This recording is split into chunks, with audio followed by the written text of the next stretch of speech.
Praise the lord, హల్లెలూయా. మన ప్రభును రక్షకుడైన యేసుక్రీస్తు నామంలో మీ అందరికీ వందనాలు తెలియజేస్తూ ఉన్నాం.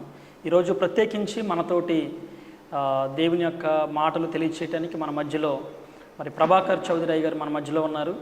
ఏలూరు పరిసర ప్రాంతాల్లో దేవుని చేత బహుబలంగా వాడబడుచున్నటువంటి ఆత్మీయ నాయకులు, వందలాది మందిని వేలాది మందిని దేవుని యొక్క వాక్యం చేత క్రీస్తులోకి నడిపించినటువంటి అభిషక్తులైనటువంటి దైవజనులు మన మధ్యలో ఉన్నారు.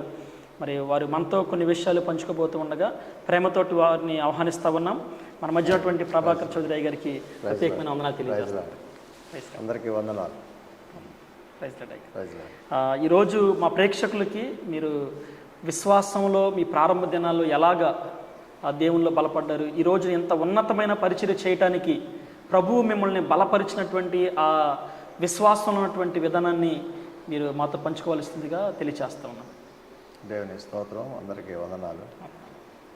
విశ్వాసం అనేది మనకి తెలియకపోవచ్చు, కానీ మేము హైందవ కుటుంబం నుంచి వచ్చి విగ్రహారాధన చేస్తున్నప్పుడు దేవుడు ఎక్కడున్నాడని వెతకడం గురించి, దేవుడు ఎక్కడ ఉంటాడు, ఎలా ఉంటాడు, దేవుడు అనేవాడు ఎలా ఆకాశంలో ఉంటాడని చిన్నప్పుడు అనుకుంటూ ఉండేవాడు. అయితే హిందువులుగా పుట్టి మనకు తెలిసి తెలియక ఉన్న రోజుల్లో మా ఇంటి దగ్గర ఒక చిన్న చర్చ్ ఉండేది. ఆ చర్చి ఏ చర్చ్ అంటే బైబిల్ మిషన్. అక్కడికి ఏదో మనకి చిన్నప్పుడు పలహారాలు పెడతారని చెప్పి ఏదైనా పిండి పెడతారని వెళ్ళేవాళ్ళం. కానీ అక్కడ వెళ్ళే ముందల చిన్న సాక్ష్యం ఏంటంటే, మా ఇంట్లో మా అన్నయ్య ఒక ఆయన పుట్టి 18 సంవత్సరాలప్పుడు మెడికల్ ట్రీట్మెంట్ లేక చనిపోయాడు. ఆ రోజుల్లోనే చనిపోయారు.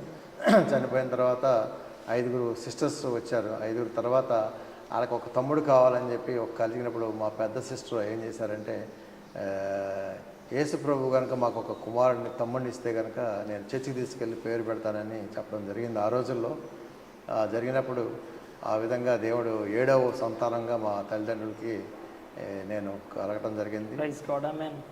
అంటే మీ కుటుంబంలో మీరు 7వ వాడిగా 7వ సంతానం. నా తర్వాత ఇంకో ఆయన ఉన్నాడు, 8వ ఆయన. అయితే 7వ వాడిగా వచ్చినప్పుడు నాకు తెలియనప్పుడు ఆ చర్చికి తీసుకెళ్ళి చిన్న పిల్లడిని ఆ చర్చి పాస్టర్ గారు ఆ బైబిల్ మిషన్లో చేతులు ఎత్తి ప్రార్థన చేసి పేరు పెట్టడానికి ఫస్ట్ 1 ఇయర్లోనే ఆ బేబీని ఆయనకు అప్పచెప్పారు. ఆయన ఏం చేశారు, ప్రార్థన చేసి నామకరణం చేశారు. క్రీస్తు ప్రభాకర్ అని పేరు పెట్టడం జరిగింది. తండ్రి కుమార పరిశుద్ధాత్మ నామంలో ఈయన మీ సేవకు అప్పగిస్తున్నానని చెప్పి ఆయన ఎప్పుడైతే ఇచ్చారో అంటే బాల్యదశలోనే ఆయన దేవుడికి డెడికేట్ చేశారు. కానీ ఈ విషయాలు మనకైతే తెలియవు, అసలు మనకి ఎప్పుడూ తెలియదు. కాకపోతే మా ఊళ్ళో మటుకి ఆ చర్చిలో పేరు పెట్టారు కాబట్టి వాళ్ళంతా అంటూ ఉండేవారు యేసు యేసు యేసు అని. యేసు అని పిలిచేవారు, కానీ యేసు అంటే ఎవరో మనకేం తెలుసు. యేసు అంటే ఒక దేవుడు లాంటి వాడు అంతే. కానీ ఆ నిజమైన దేవుడు, ఆ నిజమైన యేసుని తెలుసుకుంటాం చాలా కష్టమైంది. చాలా స్ట్రగుల్ అయ్యి నేను దేవుడిని చిన్నప్పటి నుంచి కూడా దేవుడు ఎక్కడున్నాడు, ఎలా ఉండాలో అన్వేషిస్తూ ఉండేవాడిని. ఆ కొబ్బరి చెట్టు మీద దేవుడు ఉన్నాడేమో, ఆకాశంలో దేవుడు ఉన్నాడేమో, అంటే ఎక్కువ సృష్టిలో అబ్జర్వ్ చేస్తూ ఉండేవాడిని. దేవుడు ఎక్కడ దొరుకుతాడా అని. ఎక్కడ దొరుకుతాడో మనకు తెలియదు, కానీ ఒక స్టేజ్ వచ్చినప్పుడు నేను సోమవారం ఒక దేవుడిని ఆరాధించేవాడిని, మంగళవారం ఒక దేవుడిని ఆరాధించేవాడిని, బుధవారం ఒక దేవుడిని ఆరాధించేవాడిని, గురువారం ఒక దేవుడిని ఆరాధించేవాడిని, శుక్రవారం ఇంకో దేవుడి దగ్గరికి వెళ్ళేవాడిని, శనివారం దేవుడిని కూడా ట్రై చేశాను. వీళ్ళందరినీ ట్రై చేస్తూ ఉండేవాడిని. సూర్యచంద్రుల్ని, నా సృష్టిలో ఉన్న ప్రతి దాన్ని నేను పూజిస్తూ ఉండేవాడిని. పూజిస్తూ ఉండగా ఒక రోజున అందరినీ టచ్ చేసాం. ఇంకొక దేవుడు ఉన్నాడు కదా, ఆదివారం దేవుడు కూడా ఒకసారి టచ్ చేద్దామని ఆయన దగ్గరికి వెళ్ళి. అంటే ప్రస్తుతం సమాజంలో కూడా హల్లెలూయా దేవుడని ఆదివారం ఇట్లా నానుడి ఉంది. కానీ ఆ దేవుడిని మనం ఆరాధించాలంటే మనకి ఆయన గురించి చెప్పిన వాళ్ళు లేరు, సరిగ్గా విషయం తెలిసిన వాళ్ళు, పరిజ్ఞానం ఉన్నవాళ్ళు నాకు ఎవరో దొరకలేదు ఆ రోజుల్లో. నాకు దేవుడు సరే ఆదివారం దేవుడిగా ట్రై చేద్దామని నేను చర్చికి వెళ్ళటం మొదలెట్టాను. అది ఆ చర్చిలో అక్కడ వాళ్ళు చెప్పే మనకేం అర్థమయ్యే కాదు. దేవుడు అంటే మనకేదో సాయం చేస్తాడు, మనకేదో హెల్ప్ చేస్తాడు, ఆపదలో ఆడుకుంటాడు, ఆయన మొర పెడితే మనకు మొర వింటాడు. మన కష్టాల్లో ఉన్నాం, ఏ దేవుడు రెస్పాండ్ అవ్వట్లేదు.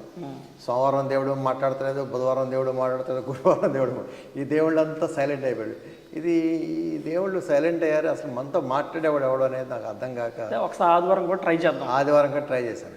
కానీ ఆదివారం దేవుడిని మొత్తం మీద పట్టుకున్నాను. కానీ ఆదివారం దేవుడు విశిష్టత ఏంటంటే ఆయన దగ్గరికి వచ్చి మీరు రక్షణ పొందాలి, బాప్తిసం తీసుకోవాలని చెప్పారు.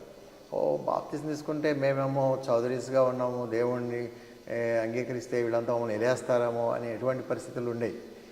రావటం అంత ఈజీ ఏం కాదు. కమ్యూనిటీలో అందరూ చాలా స్ట్రిక్ట్గా ఉండేవారు విగ్రహారాధనలో. మేము ఇందులో రావటం అనేది డోబూస్గా ఉండేది. అయితే ఒక స్టేజ్ వచ్చిన సరే, ఒక పరిస్థితుల్లో చాలా భయంకరమైన స్థితికి వెళ్ళినప్పుడు, ఆర్థికంగా ఇబ్బందులు వచ్చినప్పుడు, ఈ స్థితిలో ఏం చేయాలో తెలియక దేవుడి దగ్గర రావడం జరిగింది. వచ్చినప్పుడు వచ్చి ప్రభువుకి బాప్తిసం తీసుకోవడం జరిగింది. ఇక్కడ ఉన్న చర్చిల్లో వాళ్ళు ఏం చెప్పారంటే బాప్తిసం తీసుకుంటే దేవుని రక్షణ పొందినట్టు. కానీ ఆ బాప్తిసం తీసుకున్నాం కానీ ఫాస్టింగ్లు చేయడం మొదలెట్టాను. కానీ నా స్థితి ఏమీ మారలేదు, ఇంకా ఉన్న స్థితి కంటే దిగజారుడి వచ్చింది. అప్పుడు నిజమైన దేవుడు ఎక్కడున్నాడు ఏంటి అని అన్వేషించాల్సినప్పుడు, ఆ దేవుణ్ణి వచ్చిన పరిస్థితుల్లో ఆ దేవుడు మనలో ఉన్నాడా ఎక్కడున్నాడని తెలుసుకోవాలని అన్వేషణలో అప్పుడు నాకు దేవుడు ఒకసారి చెప్పాడు, యోహాను సువార్త చదవమని. యోహాను సువార్త చదివినప్పుడు ఆయన ఎక్కడ ఉన్నాడు అంటే నీలోనే ఉన్నాడు, నీలో ఉండటానికి యేసయ్య వచ్చాడు. అంటే నువ్వు తిరిగి జన్మించాలి అనే విషయం నాకు తెలియటం. అంతకుముందు బాప్తిసంతోనే ఆగిపోయి అంతరంగ పురుషుడు బోర్న్ అగైన్ క్రిస్టియన్గా కాలేదు నేను. అప్పుడు అలా నేను ఒక 7-8 ఏళ్ళు స్ట్రగుల్ అయ్యాను. అయిన తర్వాత కొంతకాలం తర్వాత ఏమైందంటే ఆ బోర్న్ అగైన్ క్రిస్టియన్గా అవటానికి యోహాను సువార్త 3వ అధ్యాయంలో ఆత్మ ద్వారా జన్మించిన ఆత్మయు, శరీరం ద్వారా జన్మించిన శరీరము. అలాగే ఈ లోకంలో మనకి ఆత్మీయ తల్లిదండ్రులు, ఆత్మీయ శరీర సంబంధమైన తల్లిదండ్రులు ఉన్నారు, ఆత్మల కాపరి అన్న దేవుడు ఉన్నాడు అనేది అప్పుడు అర్థమైంది. ఓహో, ఆయనకు ఆత్మకు చోటిస్తే ఆయన మనలో జన్మిస్తాడా, అప్పుడు మనం బోర్న్ అగైన్ క్రిస్టియన్స్ అయినప్పుడు అంతరంగంలో పరిశుద్ధాత్ముడు వస్తాడని ఎప్పుడైతే తెలిసిందో, ఈ సత్యాన్ని తెలుసుకున్నానో, అప్పుడు నా జర్నీ, నా లైఫ్ స్టైల్ మారిపోయింది. హల్లెలూయా. అయితే అప్పటి నుంచి నేను రోమాపత్రిక 8వ అధ్యాయం 11 ప్రకారంగా క్రీస్తు యేసును లేపిన ఆత్మ నాలో ఉన్న చనిపోయిన ప్రతి శరీర క్రియల్ని చంపి ఆయన తిరిగి జన్మించి, ఆయన తిరిగి లేచి నాలో ఉన్న చచ్చిన ప్రతి అవయవాన్ని తిరిగి జీవింపచేసి ఆయన నాలో నివసిస్తున్నాడని నేను ఆ వాక్యాన్ని మెడిటేట్ చేసినప్పుడు, ఎక్కువగా ఈ వాక్యాన్ని నేను ఎక్కువగా మెడిటేట్ చేసి ఈరోజు నా ఇంటిగ్రల్ పార్ట్ ఆఫ్ లైఫ్, అంటే నా బాడీలో నరాల్లో, ఎముకల్లో, బొయ్యకల్లో ఆ వాక్యాన్ని మెడిటేట్ చేసి దివారాత్రులు ధ్యానించేవాడు ధన్యుడు అన్నట్టుగా ఆ వాక్యాన్ని ధ్యానించినప్పుడు నా బాడీలో ఉన్న ప్రతిదీ రిసరక్షన్ పవర్ నాలో స్టార్ట్ అయింది. ఎప్పుడైతే క్రీస్తు నాలో ఉన్నాడో, నా బాడీలో సంచరిస్తున్నాడో, యేసు నాలో ఉన్నాడని, ఆ నాలో ఉన్నవాడు లోకంలో ఉన్నవాడు కానీ గొప్పవాడని ఎప్పుడైతే నేను తెలుసుకుని సత్యాన్ని తెలుసుకున్నానో, నా జీవితం ట్రెమెండస్గా మారిపోవటం జరిగింది.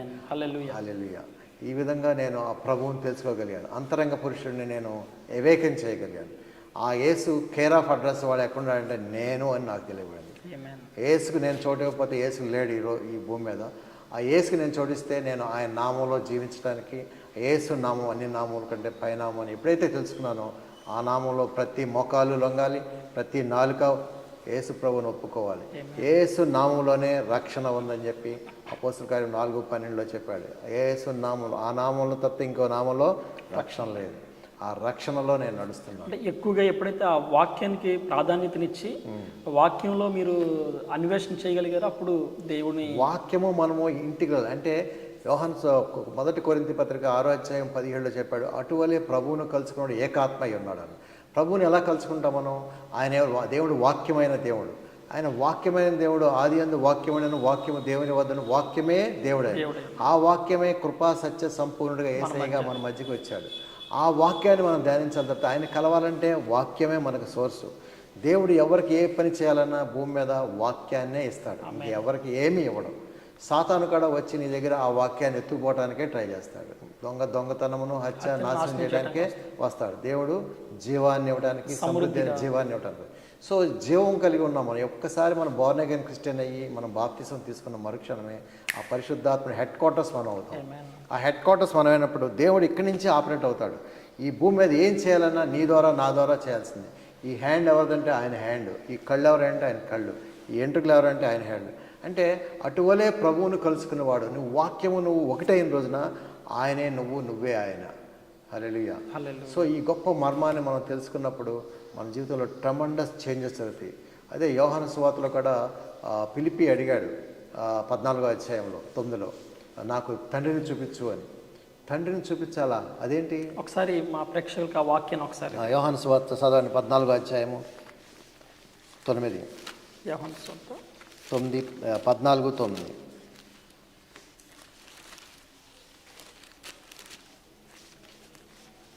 యోహాను సువార్త 14:9. 8 చదవండి. అప్పుడు ఫిలిప్పు, ప్రభువా తండ్రిని మాకు కనుపరచుము, మాకంతే చాలునని ఆయనతో చెప్పగా, యేసు, ఫిలిప్పు, నేను ఎంతకాలము మీ వద్ద ఉండినను నీవు నన్ను ఎరుగవా? నన్ను చూచిన వాడు నా తండ్రిని చూచి ఉన్నాడు గనుక తండ్రిని మాకు కనుపరచుమని ఎలా చెప్పుచున్నావు? తండ్రి యందు నేనును నా యందు తండ్రి ఉన్నామని నువ్వు నమ్మటలేదా? నేను మీతో చెప్పుచున్న మాటలు నా అంతట నేను చెప్పుటలేదు. తండ్రి నా యందు నివసించుచు తన క్రియలు చేయుచున్నాడు. తండ్రి యందు నేను నా యందు తండ్రి ఉన్నామని నమ్ముడి. చూడండి, పిలిపి అడిగాడు, తండ్రిని మాకు చూపించి అంతే చాలు అన్నాడు. కానీ యేసయ్యతోనే తిరుగుతున్నారు, పిలిపి శిష్యుడైన తిరుగుతూ ఉన్నారు, కానీ తండ్రిని మాకు చూపించమని అడుగుతున్నారు పద్దాక. కానీ నన్ను చూస్తే తండ్రిని చూసినట్టే అని చెప్తాడు. ఇది ఎలా సాధ్యము? అప్పుడు యేసు ప్రభు చెప్తాడు, తండ్రి యందు నేనును నా యందు తండ్రి ఉన్నామని నువ్వు నమ్మటలేదా? నేను మీతో చెప్పుచున్న మాట నా అంతటా నేనేమీ చెప్పట్లేదు. తండ్రి నా యందు నివసించుతూ తన క్రియలు చేయుచున్నాడు. తండ్రి నా యందు నివసించు. తండ్రి ఎవరు? పరిశుద్ధాత్మ దేవుడు. తండ్రి నా యందు నివసిస్తూ ఈ క్రియలన్నీ చేస్తున్నాడు, ఈ అద్భుతాలు ఆశ్చర్యాలన్నీ చేస్తున్నాడు. లాజరు డూమ్ దగ్గరికి వెళ్ళి లాజరు లే అంటే లేచాడంటే తండ్రి చేశాడు. హల్లెలూయా. సో తండ్రి అంటే రైచియస్నెస్. ఎప్పుడైతే యేసు ప్రభు తండ్రి నేను ఏకమైనాడో ఆ రైచియస్నెస్ని ఆయన ప్రదర్శించగలిగాడు. అదే సేమ్ రైచియస్నెస్ మనక్కడ దేవుడు, మనం ఎప్పుడైతే బోర్న్ అగైన్ క్రిస్టియన్ అయ్యామో, రోమాపత్రిక 5వ అధ్యాయం 17 చెప్పాడు, ఆ నీతిని దానంగా గిఫ్ట్గా మనకి ఇచ్చాడు. సో మనం కూడా అదే రైచియస్నెస్లో జీవించాలి. అంటే యేసు ప్రభు ఈ భూమి మీద తండ్రి నేను ఏకమై ఉన్నామని ఎలా చెప్పాడు, ఇప్పుడు మనం కూడా ఈ భూమి మీద చెప్పాలి, నేను తండ్రి ఏకమై ఉన్నాం. అంటే పరిశుద్ధాత్మ నీలో ఉన్నాడు, నాలో ఉన్నాడు. ఈ పరిశుద్ధాత్మ మనలో ఉన్నాడంటే మనం ఎవరో ఆయన నీతి అయి ఉన్నాం. ఆ నీతిని మనం ఎస్టాబ్లిష్ చేసుకోవాలంటే ఓన్లీ బిలీవింగ్ అండ్ కన్ఫెషన్. అది రోమాపత్రిక 10:10 చెప్పాడు, నీతి కలిగినట్టు హృదయంలో విశ్వసించాలి, రక్షణ కలిగినట్టు నోటితో పలకాలి. అలానే నీకు రక్షణ కావాలంటే నోటితో పలకాలి. ఇదే ఇంటర్నేషనల్ ఫార్ములా లాగా హెవెన్లీ ఫార్ములా, ఇది స్పిరిచువల్ ఫార్ములా. హృదయంలో విశ్వసించాలి, నీతి కలగాలంటే రక్షణ కలగాలి, నోటితో పలకాలి. ఇప్పుడు యేసు ప్రభు కూడా ఇక్కడ పలికాడు, లేకపోతే పిలిపికి తెలియదు. నేను తండ్రి ఏకమైన, నన్ను చూస్తే తండ్రిని చూసినట్టే, నేను నా యందు తండ్రి, తండ్రి యందు నేను తండ్రి ఆత్మ నాలో ఉండి క్రియలు చేస్తాడని యేసు ప్రభు రైచియస్నెస్ని ప్రకటించాడు. యేసు ప్రభువే రైచియస్నెస్ని ఎస్టాబ్లిష్ చేయకపోతే ఏమో నేను మా నాన్న అడిగి చెప్తానని చెప్పాడు అనుకోండి. రైచియస్నెస్ ఆల్రెడీ అక్కడ యూదులు అప్పటికే తండ్రిని బిలీవ్ చేస్తున్నారు కాబట్టి, తండ్రినే యెహోవాయే దేవుడు అంటున్నారు కాబట్టి యేసు ప్రభు ఈయనకి డౌట్ వచ్చింది ఆటోమేటిక్గా. సో ఈయన యేసుని తండ్రిని ఎస్టాబ్లిష్ చేసుకుంటానికి తండ్రి నేను ఏకమైన, అదే యోహాను సువార్త 15వ అధ్యాయం 29 చెప్పాడు, తండ్రి నేను ఏకమై ఉన్నాం అని చెప్పాడు. యోహాను సువార్త 15:29 చెప్పాడు, తండ్రి నేను ఏకమైన. ఇప్పుడు ఈ మాటలు రక్షించబడి బోర్న్ అగైన్ క్రిస్టియన్ అయిన తర్వాత నువ్వు కూడా చెప్పాలి. ఎందుకంటే ఆయన నీతి అయి ఉన్నావు కాబట్టి, ఆయన ఏ విధంగా యేసు ప్రభు ఈ భూమి మీద ఎస్టాబ్లిష్ చేసుకున్నాడో నువ్వు కూడా ఎస్టాబ్లిష్ చేసుకోవాల్సిన దినం వచ్చేసింది. ఎందుకంటే నువ్వు ఆయన నీతిని, ఆయన రాజ్యాన్ని ఎతకమన్నాడు. ఆయన నీతి ఏం చెప్తుందంటే, నువ్వు ఎట్టివాడువో, యోహాను సువార్త 1 యోహాను 4:17 చెప్పాడు, నేను ఎట్టివాడినా మీరు కూడా ఈ లోకంలో అట్టివాడే. ఆయన ఎట్టివాడు, మనము అట్టివాళ్ళమే. హల్లెలూయా. ఆయన ఎట్టివాడు, ఆయన తండ్రి పరిశుద్ధాత్ముడు అన్న ఒకటి, తండ్రి పరిశుద్ధాత్ముడు యేసు ఒకటి. హల్లెలూయా. ఆ యేసు మనలో ఉన్నాడు, ఆ పరిశుద్ధాత్మ మనలో ఉన్నాడు, ఆ తండ్రి మనలో ఉన్నాడు, ఆ పరిశుద్ధాత్ముడు హెడ్ క్వార్టర్స్గా మనం ఉన్నాం. ఎప్పుడైతే పరిశుద్ధాత్మ మనలో ఉన్నాడో నువ్వు చెప్పాల్సింది ఏంటంటే, తండ్రి నేను ఏకమై ఉన్నాను, నేను తండ్రి ఆత్మలో నడుస్తాను, నేను యేసు నామంలో ఈ భూమి మీద జీవిస్తున్నాను. ఎప్పుడైతే యేసు నామాన్ని నువ్వు ఎరిగి ఉన్నావో, యేసు ప్రభు అని నీకు తెలుసో, నీ జీవితం మారిపోతాం. ఏ శక్తులు, ఏ అపవాది శక్తులు, ఏ రోగము, ఏ మరణము నీ ముందు ఆగలేదు. వెళ్ళి యేసు నామంలో లే అంటే యేసు నామంలో లెగాల్సిందే. ఎప్పుడైతే మీరు ఈ అన్వేషణలో నుంచి ఎప్పుడైతే ఈ సత్యాన్ని తెలుసుకున్నారో, ఇది మిమ్మల్ని బాగా ఎస్టాబ్లిష్ చేయడానికి. ఇదే అధ్యాయంలో చూసినట్లయితే, మీరు ఇంకొక మాట చూసినట్లయితే, ఇదే యోహాను 20:20లో చూసినట్లయితే, యోహాను సువార్త 14:20లో మీరు గొప్ప అద్భుతమైన మాట ఉన్నది, చూడండి ఒకసారి. నేను నా తండ్రి యందును మీరు నా యందును, నేను మీ యందును ఉన్నామని ఆ దినమున మీరు ఎరుగుదు. నేను నా తండ్రి యందును మీరు నా యందును నేను మీ యందును ఉన్నామని ఆ దినమున మీరు ఎరుగుదు. హల్లెలూయా. ఎవరెవరు ఎక్కడ ఉన్నారు? తండ్రిలో యేసు ఉన్నాడు, యేసులో మనం ఉన్నాం, మనం యేసులో ఉన్నాం, యేసు తండ్రిలో ఉన్నాడు. హల్లెలూయా. అందుకనే మీరు ఈ యూనిటీని అర్థం చేసుకోలేక రకరకాలైనటువంటి సాతాను ఎప్పుడు కూడా యూనిటీని అసలు ఎప్పుడు పాలించకూడదు. మీరు చూసినట్లయితే యూనిటీ చాలా ఇంపార్టెంట్. సహోదరులు ఐక్యంగా ఉండటం ఎంతో మనోహరం. యూనిటీ. తండ్రిని ఎప్పుడు వినటానికి యేసుప్రభు ఒప్పుకోలేదు. పరిశుద్ధాత్మ లేకుండా ఎప్పుడు తండ్రి ఆత్మ నాలో ఉండి క్రియలు చేస్తున్నారు. పరిశుద్ధాత్మ లేకుండా ఎప్పుడు కూడా యేసు ఎక్కడికి వెళ్ళలేదు. మీరు జాగ్రత్తగా గమనించాలి. మనం కూడా పరిశుద్ధాత్మ కలిగి ఉన్న కాన్షియస్నెస్తో ఉండాలి. Christ in you. కొలసీ పత్రిక 1:27 Christ in you is the hope of glory. నీ యందున్న క్రీస్తు మహిమ నిరీక్షణ ఉన్నాడు. నీలో ఉన్నాడు క్రీస్తు. అంటే నీలో క్రీస్తు ఉన్నాడని నువ్వు ప్రతి సెకండ్ ప్రతి నిమిషం నువ్వు గమనించాలి, పలకాలి, నమ్మాలి, పలకాలి, నమ్మాలి, పలకాలి. అంటే believe and confess, believe and confess. నువ్వు నమ్మి పలికిన రోజునే నువ్వు ఎస్టాబ్లిష్ అవుతావు. నువ్వేమై ఉన్నావు. యేసు ప్రభు కూడా పిలిపితో చెప్పాడు, నేను తండ్రి ఏకమై. చెప్పకపోతే ఆయన ఎస్టాబ్లిష్ అవడానికి లేదు. ఈ భూమి మీద నువ్వెవరో నువ్వు చెప్పకపోతే సాతాను, ఓ is ordinary man, Raju is ordinary man, Prabhakar is ordinary man. But whenever you proclaim Yesayya నామాన్ని మనం పలికినప్పుడు మరుక్షణమే you will translate into 1 degree to another degree అనమాట. ఒక మహిమ నుండి అధిక మహిమలోకి వెళ్ళిపోతాను. పలకందే నీ మహిమ మారదు. హల్లెలూయా. యేసు ప్రభు కూడా మారలేదు. నేను తండ్రి ఏకమై ఉన్నామని చెప్పగలడు. అది ఆయన చెప్తాడు, తండ్రి యందు నేనును, నా యందు మీరును, మీ యందు నేను, అందరూ ఒకచాటే ఉన్నాం. ఆయనే నువ్వు, నువ్వే ఆయన. ఆయన నామంలో నువ్వు జీవించినట్లయితే అద్భుతాలు ఆశ్చర్యాలు చూడగలవు. చోట్ల ఈ భూమి మీద చాలామంది అద్భుతాలు ఆశ్చర్యాలు చూడలేక, ఎందుకంటే చాలామంది బోర్న్ అగైన్ క్రిస్టియన్స్ లేరు. సో ఫస్ట్ బోర్న్ అగైన్ క్రిస్టియన్గా మారాలంటే నీ హృదయం ఆయనకి ఇవ్వాలి, యేసు ప్రభువుకి ఇవ్వాలి. యేసయ్య చెప్తున్నాడు రోమాపత్రిక 10:9 ప్రభు నా కొరకు చనిపోయాడని, యేసయ్య చనిపోయాడని, లేఖనాల ప్రకారం 3వ నాడు తిరిగి లేచాడని ఎవరైతే హృదయంలో విసిరి నోటితో చెబుతారో వారికి రక్షణ కలుగుతుంది. ఆ ప్రార్థన మనం ఒకసారి చెప్దామా? ఒకసారి చెప్పండి, నేను చెప్తాను.